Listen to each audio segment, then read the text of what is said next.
Hi friends, welcome to my YouTube channel AIPG star. आज rapid revision, आज हम gynaec ops का rapid revision देखेंगे क्योंकि बहुत सारे कमेंट्स आए हैं मुझे कि गायनिक ऑप्स से रिलेटेड वीडियो बनाइए। तो आज उनकी फरमाइश को पूरा करते हुए आज हम बनाएंगे one liner of gynaec and ops. चलिए स्टार्ट करते हैं, let's start.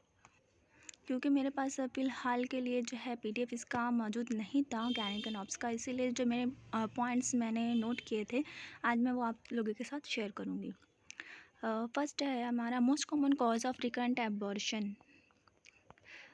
Most common cause of recurrent abortion is cervical incompetence. Cervical incompetence जो होता है वो मोस्ट कॉमन कॉज होता है रिकरेंट एबॉर्शन का। सेकंड पॉइंट है मोस्ट कॉमन क्रोमोसोमल एबनॉर्मेलिटी इन स्पॉन्टेनियस एबॉर्शन। स्पॉन्टेनियस एबॉर्शन में जो क्रोमोसोमल एबनॉर्मेलिटी होती है वो autosomal trisomy. Autosomal trisomy chromosomal abnormality ऐसी है जिसकी वजह से स्पॉन्टेनियस एबॉर्शन होता है। मोनोजोमी ट्रिप्लॉइडी और टेट्राप्लॉइडी की वजह से नहीं होता। मोस्ट कॉमन जो स्पॉन्टेनियस एबॉर्शन होता है वो ऑटोजोमल ट्राइसोमी की वजह से होता है। नेक्स्ट पॉइंट है most common cause of abortion is ovofetal factor. Ovofetal factor जो होता है वो मोस्ट कॉमन कॉज होता है एबॉर्शन का। अदर ऑप्शंस अगर दिए हमें कि maternal hypoxia, uterine fibroid, cervical incompetence, तो ये सब नहीं आएगा, बल्कि क्या आएगा, most common cause of abortion is ovofetal factor. Rare site of ectopic pregnancy is. Rare site जो होती है एक्टोपिक प्रेगनेंसी की वो होती है ओवेरियन। ट्यूबल और एम्पुलर नहीं होती, बल्कि रेयर जो साइट होती है वो ओवेरियन होती है। इसी तरह मोस्ट कॉमन साइट जो होती है, मोस्ट कॉमन साइट जो होती है एक्टोपिक प्रेगनेंसी की वो एम्पुला होती है। Best way to termination of pregnancy in first trimester. Best way क्या होता है टर्मिनेशन ऑफ प्रेगनेंसी का फर्स्ट ट्राइमेस्टर में? Suction, evacuation, D and C and prostaglandin. ये जो है वो बेस्ट वे होते हैं termination of pregnancy. Suction, evacuation किया जाए या डीएनसी किया जाए या प्रोस्टाग्लैंडिन देंगे, तो इसकी वजह से प्रेगनेंसी टर्मिनेट होती है फर्स्ट ट्राइमेस्टर में।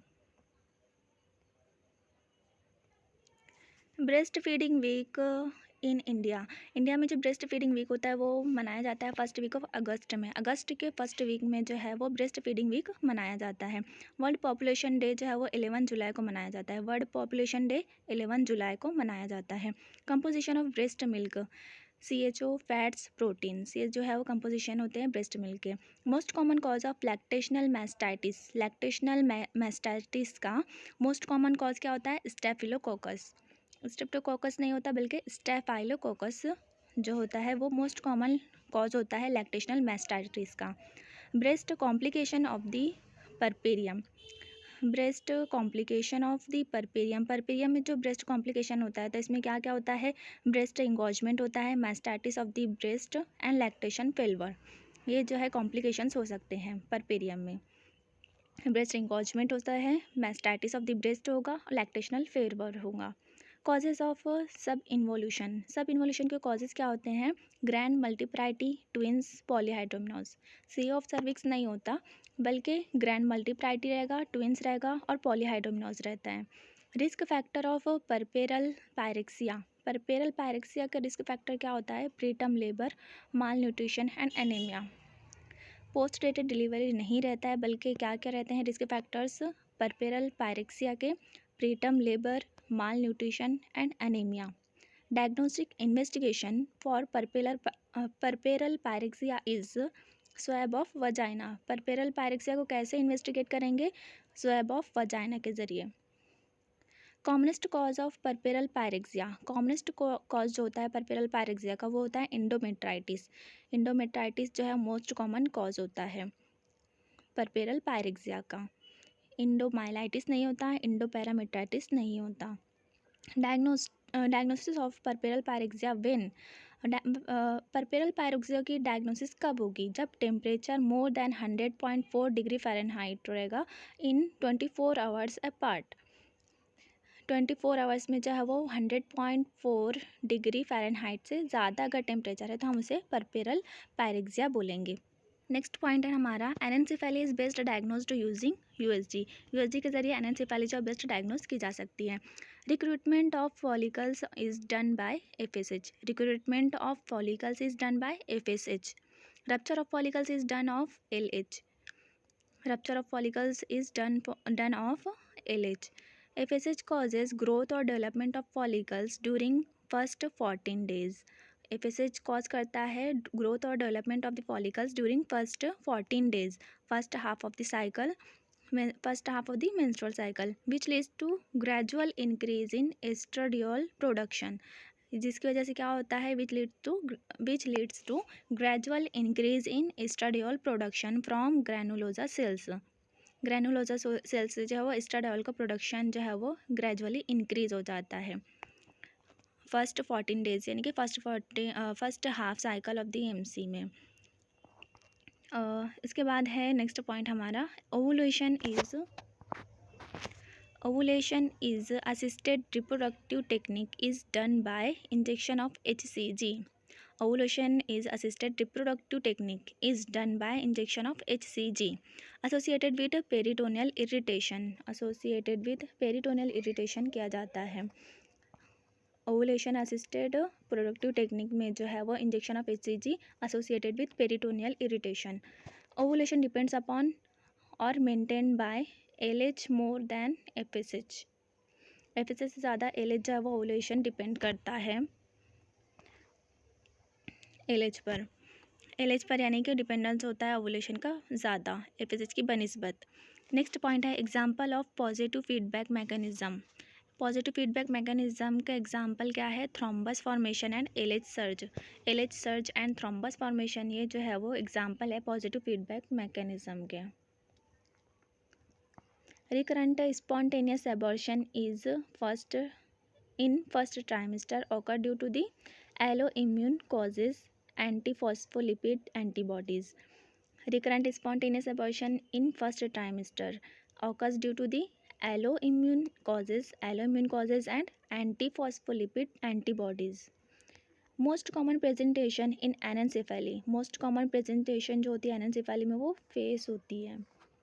Sign of IUFD intrauterine fetal death की जो साइन होती है वो क्या क्या होती हैं? स्पाल्डिंग साइन होती है, हेलो साइन और रॉबर्ट साइन। 3 साइन जो है IUFD में मिलती है। इंट्रायूटेराइन फीटल डेथ में हमें 3 साइंस मिलती है, स्पाल्डिंग साइंस मिलती है, हेलो साइन मिलेंगी एंड रॉबर्ट साइन मिलती है। Gas in great vessels of fetus indicates fetal death. अगर USG कर रहे हैं उसमें अगर गैस मिल रही है ग्रेट वेसल्स, फीटस की ग्रेट वेसल्स में अगर गैस है तो ये इंडिकेट करती है फीटल डेथ को, जबकि ये फीटल डिस्ट्रेस को शो नहीं करती। पोस्ट मैच्योर फीटस और प्री मैच्योर फीटस ये सब को शो नहीं करती। क्या इंडिकेट करता है? फीटल डेथ को इंडिकेट करता है। IUFD causes DIC psychological upset infection. IUFD intrauterine fetal death caused by DIC disseminated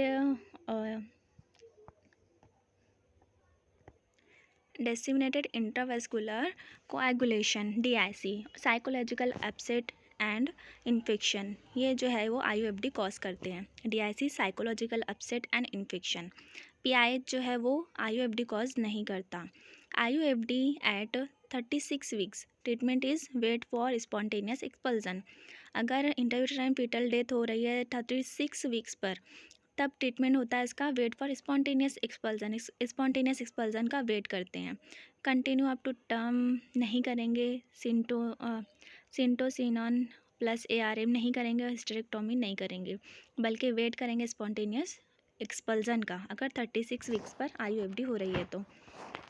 intracranial haemorrhage in fetus occurs due to, intracranial haemorrhage जो है वो फीटस में होता है, क्यों होता है? Tear of the tentorium cerebelli and falx cerebri. Tear of the tentorium cerebelli का टीयर हो जाने की वजह से जो है वो इंटरक्रैनियल हेमरेज होगा, या तो फिर फॉक्स सेरेब्राई की वजह से जो है वो इंटरक्रैनियल हेमरेज होता है फीटस में। Earliest sign of IUD, earliest sign जो होती है इंट्रायूटेराइन डेथ की वो रॉबर्ट साइन होती है। रॉबर्ट साइन जो है वो अर्लीस्ट साइन होती है। बॉल साइन, स्पाल्डिंग साइन और बनाना साइन ये सब बाद में मिलेंगी। सबसे पहली अर्लीस्ट साइन जो होती है वो रॉबर्ट साइन होती है।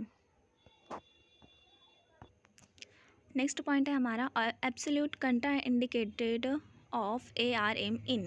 एब्सोल्यूट कंट्रा इंडिकेशन जो होता है आर्टिफिशियल रप्चर ऑफ मेम्ब्रेन का, किसमें ये कंट्रा इंडिकेटेड होता है? तो IUD इंट्रायूटेराइन डेथ में जो है वो कंट्रा इंडिकेशन होता है आर्टिफिशियल रप्चर ऑफ मेम्ब्रेन का। नेक्स्ट पॉइंट है Ventus extraction is done in deep transverse arrest, delay in first stage due to the uterine inertia, delay in descent of high head in case of second baby of twins. Ventus extraction is done in, Ventus extraction किया जाता है किस किस में करेंगे, कौन कौन सी conditions होती हैं, तो ventouse extraction is done in deep transverse arrest, deep transverse arrest में करेंगे। डिले इन फर्स्ट स्टेज, अगर फर्स्ट स्टेज ऑफ लेबर में डिले हो रहा है due to the uterine inertia, तब हम वेंटस एक्सट्रैक्शन करेंगे। और delay in descent of high head in case of second baby of twins, अगर ट्विंस का सेकंड बेबी का हेड हाई है बहुत ज़्यादा और वो डिसेंट में डिले हो रहा है, तब हम वेंटस एक्सट्रैक्शन करेंगे। After coming of head of the breach में नहीं करते हैं। और ये वेंटस एक्सट्रैक्शन कब नहीं करेंगे, after coming of head of breech. Next point है treatment of choice in a dead fetus with transverse lie is, treatment of choice in a dead fetus with transverse lie is emergency caesarean section, emergency LSCS या caesarean section जो है वो किया जाता है। Treatment of choice होता है dead foetus में विथ ट्रांसवर्स लाई। अगर इंटरनल इन्वर्जन है, present version and vaginal delivery, decapitation और इवेसिरेशन, ये सब नहीं करेंगे बल्कि LSCS करेंगे। इसके बाद है ज़ेवानेलिस मैनोरे डन इन, ज़ेवानेलिस मैनोरे, ज़ेवानेलिस मैनोरे जो होता है वो डन किया जाता है, यानी कि मैनोर ये किया जाता है किसमें, शोल्डर डिस्टोसिया, शोल्डर डिस्टोसिया में ज़ेवानेलिस मैनोरे किया जाता है। Indication of classical caesarean section, indication क्या होता है क्लासिकल सिजेरियन सेक्शन का, CA of cervix, CA of cervix में जो है वो सिजेरियन सेक्शन किया जाता है। क्लासिकल सिजेरियन सेक्शन इंडिकेट होता है CA ऑफ सर्विक्स में। और ये काइफोस्कोलियोसिस में नहीं करेंगे। पेल्विस प्रीवियस टू LSCS और कॉन्ट्रैक्टेड पेल्विस, ये सब की बजाय अगर CA सर्विक्स दिया है हमें ऑप्शन में, तो हम CA सर्विक्स को जो है वो चूज़ करेंगे indication of classical caesarean section के लिए। In heart disease prophylactic forcep is applied at head station of +2, heart disease है, in the heart disease prophylactic forcep is applied at the head station, prophylactic forcep जो होते हैं, forceps delivery में forceps जो होते हैं वो अप्लाई किए जाते हैं जब हेड स्टेशन +2 पर रहेगा। हेड स्टेशन अगर +2 पर है तब हम जो है प्रोफैलेक्टिक फोर्सेप का यूज़ करेंगे हार्ट डिसीज़ में। Perennial tier should be repaired, perennial tier should be repaired immediately, perennial tier जो है वो उसको इमीजिएटली जो है रिपेयर करना चाहिए। Best time to diagnose detect anencephaly, best time to diagnosis of diagnosis to detect anencephaly at 14 weeks, 14 weeks पर जो है वो बेस्ट टाइम होता है 14 वीक्स का, जब हम एनेंसेफेली को डिटेक्ट कर सकते हैं और डायग्नोस कर सकते हैं। Outlet forceps full cervical dilatation and rupture of membrane, forcep को कब आउट करेंगे, आउटलेट फोर्सेप्स कैसे कहेंगे, full cervical dilatation and rupture of membrane. Forcep delivery is done in deep transverse arrest after coming head and maternal heart disease, forcep delivery कब की जाती है, deep transverse arrest में करेंगे, जब डीप ट्रांसवर्स अरेस्ट है तब करेंगे, आफ्टर कमिंग हेड के बाहर आने के बाद करेंगे, और मैटरनल हार्ट डिसीज़ है, अगर मदर को कोई हार्ट डिसीज़ है तो उसमें जो है फोर्सेप डिलीवरी की जाती है। मेंटो पोस्टीरियर में नहीं करते हैं। Contraindication of vacuum extraction, contraindication of vacuum extraction is prematurity, fetal distress and brow presentation. Next point है हमारा contraindication of vacuum extraction, vacuum extraction कब कंट्रा इंडिकेटेड होता है, तो prematurity, fetal distress and brow presentation. Prematurity अगर है, prematurity है, fetal distress है या ब्रो प्रेजेंटेशन है, तब कंट्रा इंडिकेशन होता है वैक्यूम एक्सट्रैक्शन का, वैक्यूम एक्सट्रैक्शन तब नहीं करते। Forcep should not be used in, forcep delivery should not be used in hydrocephalus, अगर हाइड्रोसिफेलस है तो फोर्सेप डिलीवरी नहीं करते। Best screening test for NTD neglected tropical disease, neglected tropical disease में बेस्ट स्क्रीनिंग टेस्ट क्या होता है, तो अल्फ़ा फीटोप्रोटीन, अल्फ़ा फ़ीटोप्रोटीन जो होता है वो बेस्ट स्क्रीनिंग टेस्ट होता है फॉर निग्लेक्टेड ट्रॉपिकल डिसीज़ के लिए। अल्फ़ा फ़ीटोप्रोटीन HCG नहीं होता, बल्कि इसकी जगह हम क्या यूज़ करेंगे, अल्फ़ा फ़ीटोप्रोटीन इन्वेस्टिगेशन करवाएंगे। Shoulder dystocia is seen in predominantly shoulder dystocia shoulder dystocia is seen in predominantly in anencephaly. Anencephaly में जो है वो शोल्डर डिस्टोसिया जो है वो प्रीडोमिनेंटली दिखाई देता है, जबकि ये ट्रांसवर्स लाए, हैंड प्रोलैप्स और कॉर्ड अराउंड द नेक में नहीं दिखाई देगा, बल्कि एनेंसेफेली में जो शोल्डर डिस्टोसिया प्रीडोमिनेंटली दिखाई देता है। Macrosomia is found in macrosomia is found in IDDM, obesity and postmaturity. Hydrocephalus में नहीं दिखता macrosomia. Macrosomia is found in the IDDM, obesity and postmaturity. Anencephaly causes prematurity, hydramnias and face presentation।